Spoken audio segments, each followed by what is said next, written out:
Hello and welcome. This is a quick video for a customer.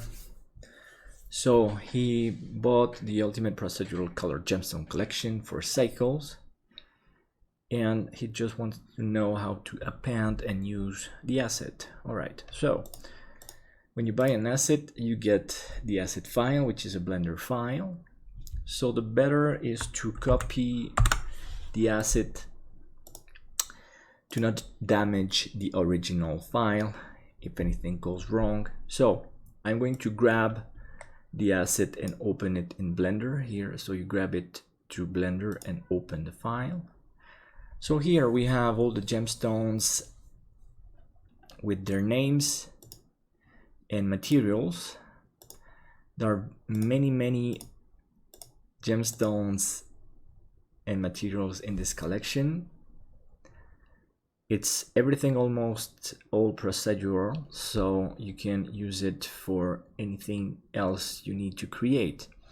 So if you copy the original file, you can simply use the same file to create whatever you need. Let's go at a render preview to see what we have here. So we have all of this. So let's say I want to create a new lapis lazuli gemstone. So I'm just going to add any type of mesh. Here I make a new cube. And now, well, if I go have a look at the lapis lazuli, if I go to the materials here, well, I can see that the material is called also lapis lazuli. So I go to the cube, I go to the material list, and I can do a quick search here with lapis here, and we have lapis lazuli here. So I apply the material to my new mesh, and as we can see, it's now applied to the new mesh. Okay, so it's very simple. We can do that with any other material, obviously. Let's see here, we have red coral. So coral here, I go to the cube again, and I'm going to assign the coral material to my cube. And we can see it comes with all the color variations and inclusions already ready for my new mesh. Okay, so this is using the same file, but as I said at the beginning, make a copy of your original asset file so you always have the original one safe somewhere on your hard drive or on your cloud drive, which is also better to have a copy there. All right, now let's say I want to create, I have another scene and I want to use some of these materials.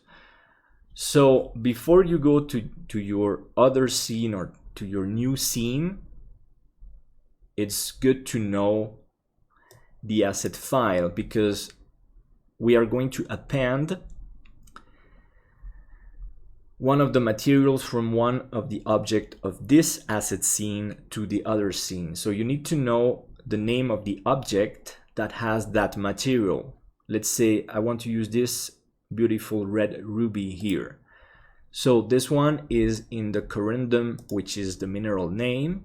And the name of the object is the Ruby Brilliant 58 Faces cut. That's the name of the mesh of the object. It has already the ruby material applied to it. Okay, so now knowing the name of the object, we're good to start a new scene. So let's go find new general. I won't save here. Okay.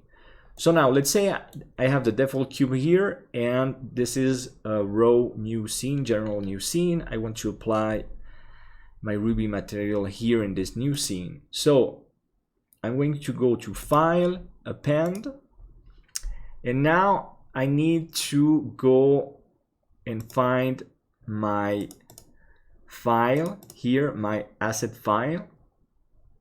So here I have the file with the meshes and materials.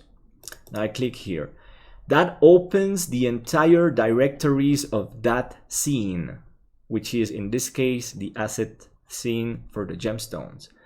We have to go to Object here, And we have to search for the object that has the material that we want. So like I said before, because we went and studied the asset file, we know that it's this one, the Ruby Brilliant 58 Faces cut, that we need to append. So let's append it here. Now it's going to appear into my scene with its name here in the scene view. Okay. So this is the object that just got appended. And if we go to the materials, it already comes with its original material complete. Okay. So here I just select the cube and apply the Ruby material to the cube. Now, when we go to render preview, we have the material applied to the default cube. And that's how you use the asset in other scenes. You don't need to go to the shading and to the nodes at all to apply. Here we have all the nodes. We don't have to touch anything. There's nothing to do with nodes. It's not necessary. Only if you want to modify